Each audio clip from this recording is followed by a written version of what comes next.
नमस्कार श्रोताओं, शाम के ठीक 7:20 हुए हैं और ये समय है आपके अपने कार्यक्रम स्पोर्ट्स स्कैन का। आज के स्पोर्ट्स स्कैन के इस एडिशन के साथ मैं हूं आपका होस्ट और दोस्त सिद्धार्थ सिंह। तमाम खेल खबरों पर विस्तार से चर्चा करने के लिए स्टूडियो में आ चुकी हैं वरिष्ठ खेल पत्रकार मोना पार्थसारथी। मोना, स्पोर्ट्स स्कैन कार्यक्रम में आपका स्वागत है। धन्यवाद। सभी श्रोताओं को नमस्कार। सबसे पहले नजर अब तक की स्पोर्ट्स हेडलाइंस पर। आईपीएल क्रिकेट में अब से कुछ देर बाद गुजरात टाइटंस और मुंबई इंडियंस आमने सामने होंगी। गुजरात ने टॉस जीतकर पहले गेंदबाजी करने का फैसला किया। एशियाई ओलंपिक परिषद हांगजो में होने वाले एशियाई खेल 2022 को स्थगित कर दिया है। भारत के 6 वर्षीय शतरंज खिलाड़ी अक्षत कौशिक ने विश्व कैडेट और युवा चैंपियनशिप 2022 में स्वर्ण पदक जीतकर इतिहास रच दिया है और 12वीं हॉकी इंडिया सीनियर महिला राष्ट्रीय चैंपियनशिप 2022 आज से भोपाल में शुरू हुई। और सबसे पहले खेल खबरों में बात करते हैं आईपीएल क्रिकेट की।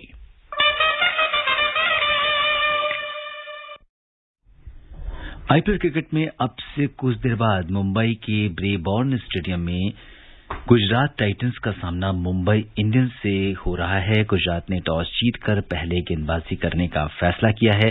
अंक तालिका में गुजरात टाइटंस 10 में 8 मैच जीतकर 16 अंकों के साथ शीर्ष पर है, जबकि मुंबई इंडियंस की टीम 9 में से सिर्फ 1 मैच जीतकर 2 अंकों के साथ अंतिम पायदान पर है। आइए सुनते हैं आज के इस मैच पर स्पोर्ट्स डेस्क की यह खास रिपोर्ट। मुंबई के ब्रेबॉर्न स्टेडियम में अब से कुछ देर बाद सभी क्रिकेट प्रेमियों की निगाहें गुजरात टाइटंस और मुंबई इंडियंस के बीच होने वाले मैच पर लगी होंगी। तालिका में शीर्ष पर चल रही गुजरात टाइटंस आईपीएल के प्लेऑफ की दौड़ से बाहर हो चुकी मुंबई इंडियंस के खिलाफ अपने शीर्ष क्रम की कमियों को दूर करने और जीत की लय में वापसी करके प्लेऑफ स्थान सुनिश्चित करने की कोशिश करेगी। गुजरात टाइटंस को पिछले मैच में पंजाब किंग्स से 8 विकेट से हार का सामना करना पड़ा, जिससे उसकी 5 मैचों की जीत की लय टूट गई। गुजरात टाइटंस 10 टीमों की तालिका में 10 मैचों में 16 अंक लेकर शीर्ष पर काबिज है और आज की जीत से वो प्लेऑफ में स्थान पक्का करने वाली पहली टीम बन जाएगी। उधर अब मुंबई इंडियंस बचे हुए मैचों में दूसरी टीमों के समीकरण बिगाड़ने की कोशिश करेगी। देखना दिलचस्प होगा कि आज का दिन किस टीम के नाम रहता है। जागृति शर्मा, स्पोर्ट्स स्कैन। जी हाँ मोना जी, अगर हम देखें तो एक तरफ शीर्ष की टीम है गुजरात टाइटंस और दूसरी जो है पायदान में सबसे नीचे की टीम जिसे मुंबई इंडियंस। और क्या कुछ आप देख रहे हैं, जहां तो ये बात बिल्कुल सही है कि गुजरात टाइटंस जो है अगर जीतती है तो प्लेऑफ में पहुंच जाएगी, लेकिन उधर मुंबई इंडियंस ऐसी टीम जिसको अब प्लेऑफ में जगह नहीं मिली है और अब वो एक दूसरे का समीकरण जरूर बिगाड़ सकती है। बिल्कुल, रंग में भंग डालने की पूरी कोशिश करेगी दूसरी टीमों के। और ये एक ऐसा मुकाबला है, किसी ने जब आईपीएल शुरू हुआ तो सोचा भी नहीं था कि प्लेऑफ की दौड़ से बाहर होने वाली सबसे पहली टीम होगी मुंबई इंडियंस, जो आईपीएल की सबसे सफल टीम है। और गुजरात ने पदार्पण किया है इस आईपीएल में, लेकिन जिस तरीके का गुजरात का प्रदर्शन रहा है वो वाकई में काबिले तारीफ है। और चारों तरफ जो चर्चा है हार्दिक पांड्या की कूल कप्तानी की, उसकी भी तारीफ करनी होगी। गुजरात ने जिस तरह से दबाव लिए बिना प्रदर्शन किया है वो वाकई में आईपीएल में बहुत मायने रखता है। इसी तरह की टीमें आगे तक जाती है। और दूसरी तरफ मुंबई की बात करें तो पूरे टूर्नामेंट में एक पिछले मैच को छोड़कर कहीं भी कुछ भी मुंबई के लिए अच्छा नहीं रहा। न तो रोहित शर्मा का अपना फॉर्म अच्छा रहा, न 15.5 करोड़ के ईशान किशन उनके किसी काम आ सके। गेंदबाजी में उन्हें निश्चित तौर पर अपने ट्रेंट बोल्ट और चाहर की कमी जरूर खली। तो मुंबई टीम संयोजन किस तरीके से बिगड़ा मेगा ऑक्शन में और उसका प्रदर्शन पर क्या असर पड़ा, उसका जीता जागता उदाहरण है मुंबई। और अब उनके पास खोने के लिए कुछ भी नहीं है, तो यहां से मुझे लगता है प्रतिष्ठा बचाने के लिए वो आखिरी सारे मैच जीतकर टूर्नामेंट से विदा लेना चाहेंगे। बिल्कुल। और अगर मुंबई इंडियंस के कप्तान रोहित शर्मा की बात करें तो बहुत खराब फॉर्म से गुजर रहे हैं। और एक अगर हम गुजरात की बात करें तो जिस तरीके से इन्होंने सारे मैचेस जीते हैं और बेहतर प्रदर्शन किया है, नई टीम होने के बाद इस बार आईपीएल में एक मजबूत दावेदार के रूप में उभर कर आई है, तो आज आपको इस मैच में क्या लग रहा है? देखिए, गुजरात के हौसले बिल्कुल बुलंद हैं। हालांकि पिछले मैच में कंट्रास्टिंग रिजल्ट था दोनों टीमों का। मुंबई ने लगातार 8 हार के बाद पहला मुकाबला जीता था और गुजरात ने लगातार 5 जीत के बाद पहला मुकाबला हारा था। लेकिन जो स्थायी फॉर्म है अभी टूर्नामेंट में, जिस तरीके का अभी तक का प्रदर्शन रहा है, और सबसे बड़ी बात है कि गुजरात के एक्स फैक्टर जो साबित हुए हैं राहुल तेवतिया, कई मौकों पर आखिरी ओवर में आखिरी गेंद तक जीत दिलाई है। तो यहाँ देखना ये होगा कि शमी, राशिद, बहुत ही मजबूत गेंदबाजी क्रम है गुजरात के पास, ये कितने फॉर्म में रहते हैं। और मुंबई की नजरें एक बार फिर रोहित शर्मा और ईशान किशन, सूर्य कुमार यादव पर टिकी होंगी। बिल्कुल, तो आज देखना दिलचस्प होगा कि इस मैच में क्या कुछ होता है। बात करते हैं मैड्रिड ओपन टेनिस की, जिसके क्वार्टर फाइनल मुकाबले खेले जा रहे हैं और अब से कुछ ही मोमेंट्स पहले खत्म हुए मैच में 3 बार चैंपियन रहे विश्व के नंबर 1 खिलाड़ी सर्बिया के नोवाक जोकोविच ने 12वीं वरीयता प्राप्त पोलैंड के ह्यूबर्ट ह्यूकार्ड्स को 6-3, 6-4 से हरा दिया है और इसके साथ ही उन्होंने सेमीफाइनल में प्रवेश कर लिया है। तो नोवाक जोकोविच जो हैं वो अब सेमीफाइनल में प्रवेश कर चुके हैं। बिल्कुल, बहुत ही महत्वपूर्ण जीत है उनके लिए, क्योंकि ऑन द कोर्ट और ऑफ द कोर्ट भी नोवाक जनवरी से ही चर्चाओं में है। बहुत कम मैचेस वो खेल पाए हैं इस साल, क्योंकि जैसे आप जानते ही हैं कि ऑस्ट्रेलिया ओपन में वो भाग नहीं ले पाए थे। ऑस्ट्रेलिया में प्रवेश भी, उन्हें ऑस्ट्रेलिया ओपन में प्रवेश भी नहीं मिला था कोरोना टीकाकरण के कड़े नियमों के कारण। उसके बाद दुबई में उन्होंने एक टूर्नामेंट खेला था जहां भी वो हार गए थे, अप्रत्याशित हार का शिकार हुए थे।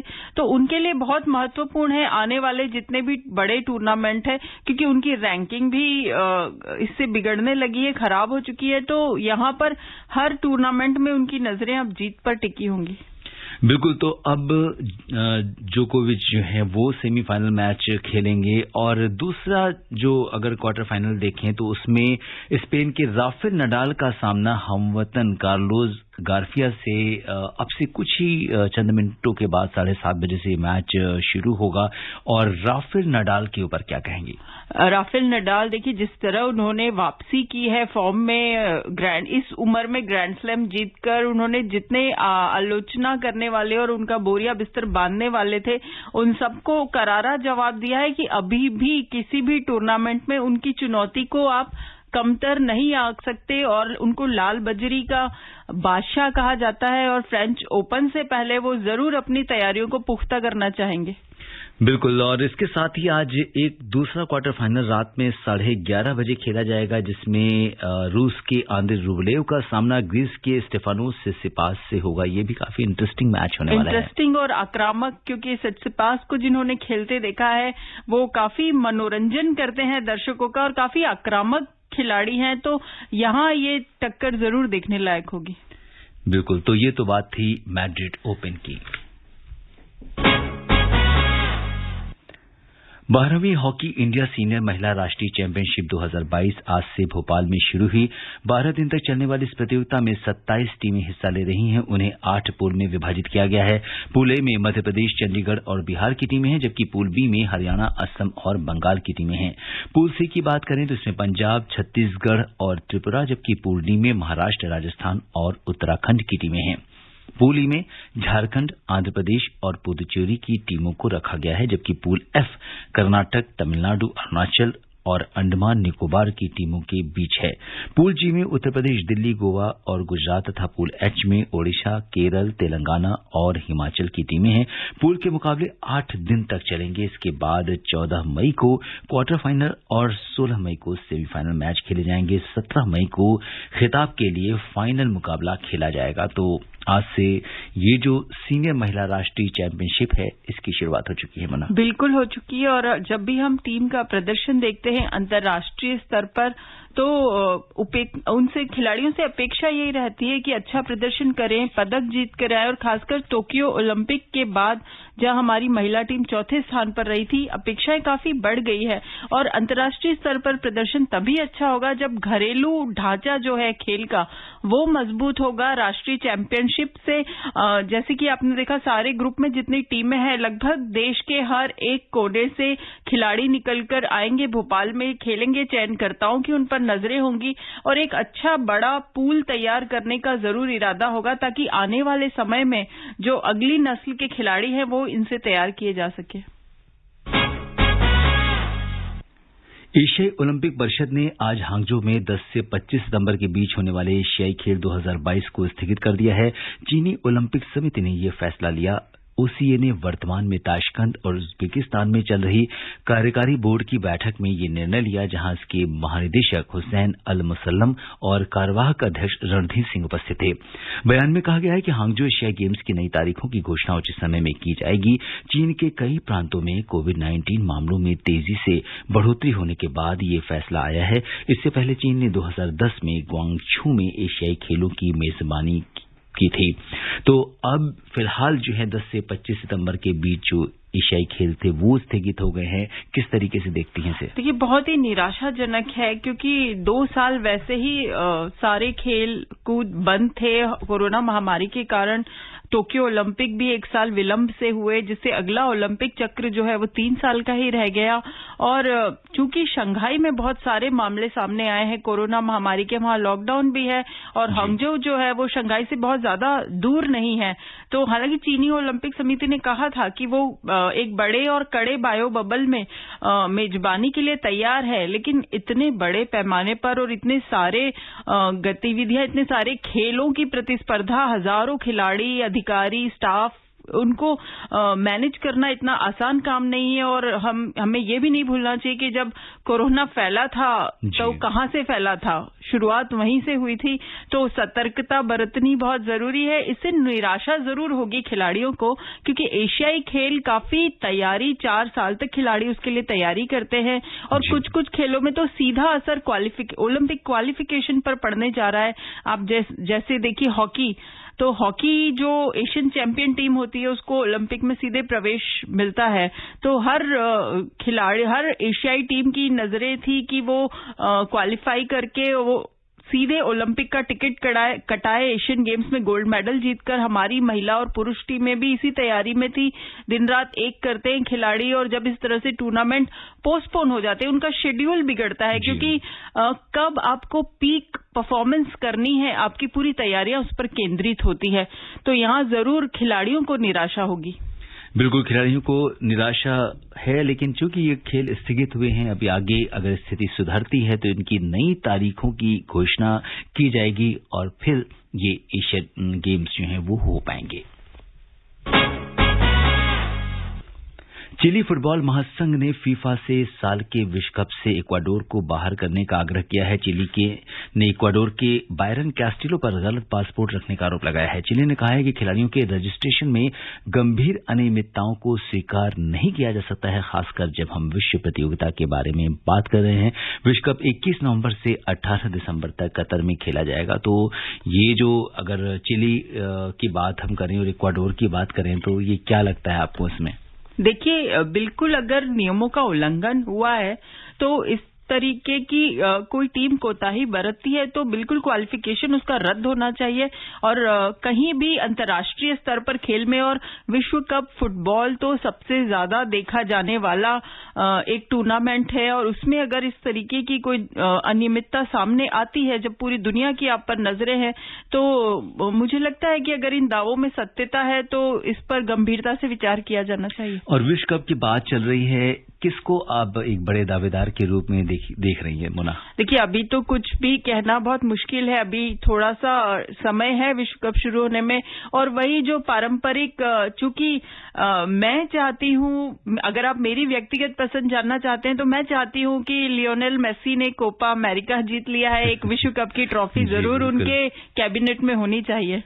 बिल्कुल, तो ये देखना दिलचस्प होगा कि इस बार विश्व कप का चैंपियन कौन बनता है। भारत के 6 वर्षीय शतरंज खिलाड़ी अश्वत कौशिक ने 1 से 3 मई तक ग्रीस में विश्व कैडेट और युवा चैंपियनशिप 2022 में ओपन अंडर 8 वर्ग में स्वर्ण पदक जीतकर इतिहास रच दिया है। टूर्नामेंट में 40 देशों के 330 से अधिक खिलाड़ियों ने भाग लिया, जो इस साल का पहला बड़ा आयोजन था। तो अगर यही कहेंगे कि 6 वर्षीय खिलाड़ी हैं और इतना बड़ा मुकाम हासिल किया है देश के लिए, तो ये तो बहुत ही काबिल तारीफ बात है। बिल्कुल, और कहते हैं ना, वो पूत के पांव पालने में ही दिख जाते हैं। तो अभी 6 साल की उम्र में तो नर्सरी केजी में बच्चे होते हैं, और उस उम्र में ऑनलाइन खेलना चेस और फिर बड़ी प्रतियोगिता में भी भाग लेना, मतलब फीडे का ये एक one of the most prestigious event है। उसमें अपने से बड़ी रैंकिंग वाले शीर्ष वरीयता प्राप्त खिलाड़ियों को हराना, ये बहुत काबिले तारीफ है, और उम्मीद करते हैं कि इस लय को वो बरकरार रखेंगे और सबसे युवा ग्रैंड मास्टर होने का भी श्रेय अपने नाम करेंगे। बिल्कुल, सबसे युवा ग्रैंड मास्टर होने का नाम। और अगर देखें तो ये टूर्नामेंट काफी 40 देश के 330 से ज्यादा जब खिलाड़ी भाग लेते हैं, तो वहां पर पहले नंबर पे आना या स्वर्ण पदक जीतना, वो एक बड़ी उपलब्धि इतने कम उम्र के खिलाड़ी के लिए है। भारत में देखिए शतरंज की एक लेगेसी रही है, और शुरुआत अगर हम कहें विश्वनाथन आनंद से लेकर अब तक, चाहे वो महिला वर्ग में हो चाहे वो पुरुष वर्ग में हो, कम उम्र के खिलाड़ी बहुत सारे निकले हैं भारत से, अच्छे मुकाम उन्होंने हासिल किए हैं, और उसी परंपरा में ये एक अगली कड़ी इनका प्रदर्शन है। लेकिन यहाँ पर मैं फिर ये बात कहना चाहूंगी कि एक टूर्नामेंट वंडर साबित ना होकर वो अपनी इस लय को बरकरार रखें, सही उनको गाइडेंस मिले, ताकि वो आगे जाकर और उपलब्धियां भारत की झोली में डाल सके। बिल्कुल, तो देखना है कि आगे ये क्या करते हैं, और उम्मीद है कि आगे आने वाला जो भविष्य है वो कौशिक के लिए बहुत अच्छा होने वाला है। ओलंपिक पोडियम योजना टॉप्स के अंतर्गत भारतीय एथलेटिक्स महासंघ द्वारा ओलंपिक स्वर्ण पदक विजेता नीरज चोपड़ा के तुर्की में प्रशिक्षण कैंप के विस्तार के लिए लगभग 5.5 लाख रुपए की वित्तीय सहायता को मंजूरी दे दी गई है। चोपड़ा और उनके कोच डॉक्टर क्लॉस बार्टरेनिट्स मार्च 2022 के अंत से तुर्की में हैं और अब अगले 14 दिनों के लिए अंताल्या कैंप में अपना प्रशिक्षण जारी रखेंगे, क्योंकि चोपड़ा आगामी राष्ट्रमंडल खेलों, एशियाई खेलों और एथलेटिक्स विश्व चैंपियनशिप के लिए तैयारी कर रहे हैं। और मोना, यहाँ पे इन जनरल भी अगर हम बात करें तो सरकार की जो ओलंपिक पोडियम योजना या टॉप्स योजना है, इससे कहीं न कहीं, जैसा कि हमारा पिछले दिनों ओलंपिक की बात करें, पैरालंपिक की बात करें, जिस तरह से हमारा खिलाड़ियों का प्रदर्शन रहा, तो उनको काफी सारी सुविधाएं, काफी सारी सहूलियतें इसके जरिए प्रोवाइड कराई गई। बिल्कुल, बहुत ही खिलाड़ियों ने भी, जो पदक विजेता खिलाड़ी रहे, उन्होंने भी बाद में लगातार ये बात कही है कि टारगेट ओलंपिक पोडियम योजना से उन्हें बहुत मदद मिली है, क्योंकि इसमें होता यह है कि सरकार खुद चयन कर लेती है और खिलाड़ियों की, पूर्व खिलाड़ियों, दिग्गजों की समिति चयन करती है टॉप्स में खिलाड़ियों का जो पदक उम्मीद होते हैं, और उनके प्रशिक्षण से लेकर उनके रहने, उनके सहयोगी स्टाफ, जो भी सुविधाएं उनको अंतर्राष्ट्रीय स्तर की, विश्व स्तर की चाहिए होती है, वो सरकार मुहैया कराती है।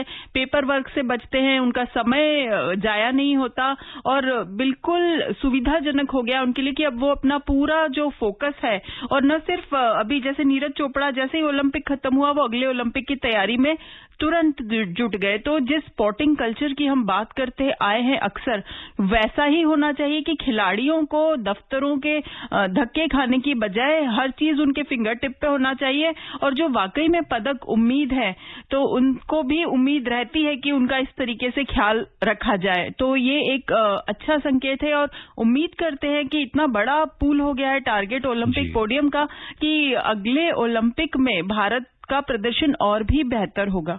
और किसी भी खिलाड़ी के लिए जो ओलंपिक पोडियम योजना है, उसमें जब उसका सिलेक्शन होता है या उसको ये सुविधा मिलती है, तो इसके बाद उस खिलाड़ी के लिए भी एक बड़ा मोटिवेशन होता है, क्योंकि जैसे पिछले दिनों हमने देखा कि ओलंपिक के दौरान खिलाड़ियों को अपनी चॉइस की कोच को, अपनी चॉइस की मैदान को और उनकी चॉइस के देश को, वो सारी चीजें मुहैया कराई गई ताकि वो वहां पर जाकर बेहतर प्रदर्शन करें और देश के लिए मेडल ला सकें। और न सिर्फ बड़े खेलों की, या जिनको हम जानते हैं छोटे छोटे खेलों में भी इस तरीके से पूरा ध्यान रखा जा रहा है, तो वाकई में ये काबिले तारीफ प्रयास है। और श्रोताओं, अब समय अनुमति नहीं दे रहा है कि हम कुछ और खेल खबरों पर चर्चा करें।